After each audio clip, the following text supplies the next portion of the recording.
వినాయక చవితి సందర్భంగా చాలా మేఘాలు కమ్ముకొని, చాలా వర్షం పడిన తర్వాత మళ్ళీ మేఘాలు కమ్ముకొని ఆకాశం చూడండి ఎంత చీకటిగా ఉందో. ఈరోజు మా బిల్డింగ్ పై నుండి గణేష్ ఉత్సవాల సందర్భంగా గణేషులు తీసుకొస్తున్నారు కదా అని చూద్దామని మా బిల్డింగ్ పైకి ఎక్కి ఆ వ్యూ చూస్తుంటే చాలా అందంగా కనబడ్డది. తర్వాత మా అవతలి వాడకు తీసుకెళ్తున్నది గణేష్, మా వాడ గణేష్ కాదు. ఇక్కడ ఉన్న ఎంటీ బండి మాత్రం మా వాడ గణేష్ని తీసుకురావడానికి రెడీ అవుతున్నది. వీళ్ళు అవతల సంధి వాళ్ళు వినాయకుని తీసుకెళ్తున్నారు.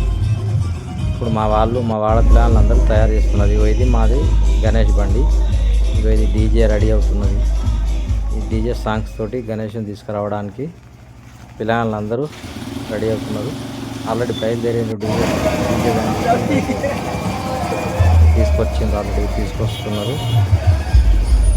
పాటలతో ఎంజాయ్ చేసుకుంటా, డ్యాన్సులు చేసుకుంటా మా వాడకు అయితే గణేషుని తీసుకురావడం జరుగుతున్నది.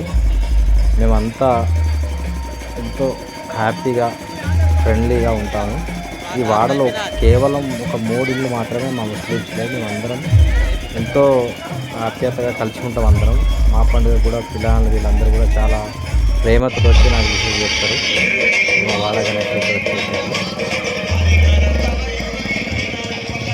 వర్షం బాగా పడ్డది, కొంచెం లేట్గా తీసుకొచ్చారు. లేకుంటే మధ్యాహ్నమే వచ్చేది, సాయంత్రం 4-5 గంటల వరకు తీసుకొచ్చారు.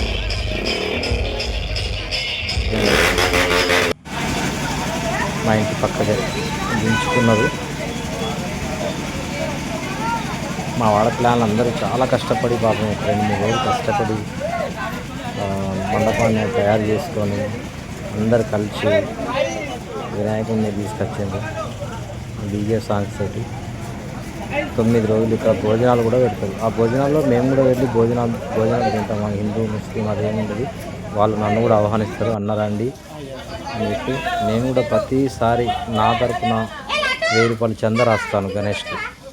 ఎందుకంటే మా ఇంటి పక్కనే మేము పుట్టి పెరిగి ఇక్కడే చిన్నప్పటి నుండి మా తాతల కాలం నుంచి మేము ఇక్కడే ఇదే వాడలో ఉన్నా. కేవలం మా 3 ఇండ్లు మాత్రమే ముస్లిమ్స్ ఉంటాయి.